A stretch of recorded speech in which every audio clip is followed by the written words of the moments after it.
on ne présente plus celui dont on va parler aujourd'hui. Et pour dire vrai, je cherchais un peu une excuse pour pouvoir en parler en vidéo. Il a bercé mon adolescence et j'en suis toujours aussi fan.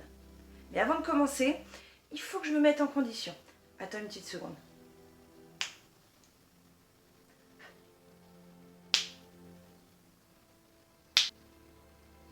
Ah!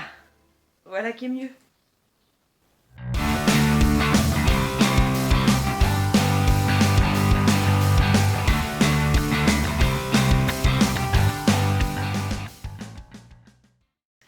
Pour ceux qui auraient vécu dans une grotte jusqu'à aujourd'hui, il est important de faire un petit rappel global.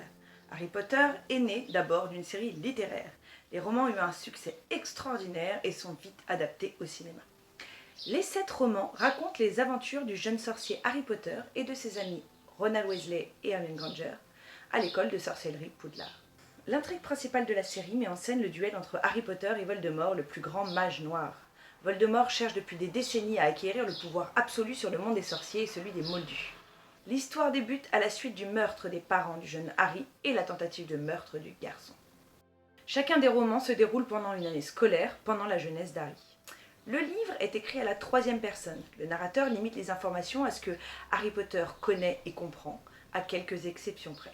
Tandis que le premier roman établit des bases d'un univers magique librement inspiré des contes du folklore britannique, l'intrigue gagne en profondeur au fil des romans, abordant des sujets comme la mort ou le libre arbitre. Jane Rowling finit d'écrire Harry Potter et la Chambre des Secrets en 1995 et envoie le manuscrit à plusieurs agents littéraires. Après avoir demandé la suite à Jane et avoir lu toute l'histoire, l'assistante, très enthousiaste, n'hésite pas à soutenir l'auteur, encore totalement inconnu. Elle l'encourage à développer un peu plus les règles de Quidditch et le personnage de Neville Londubat. Elle parvient même à convaincre son employeur de prendre Jane sous contrat et Little propose de la représenter.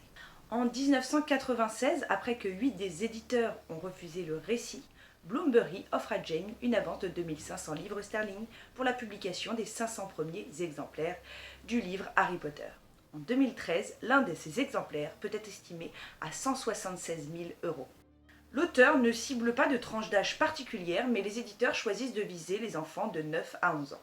L'éditeur de Bloomsbury Children's Book est moins préoccupé par la longueur des livres que par le nom de son auteur. En effet, le titre Harry Potter and the Philosopher's Stone ressemble plus à un titre de livre pour garçons, et il est convaincu que ces derniers préféreraient lire des livres écrits par un auteur masculin.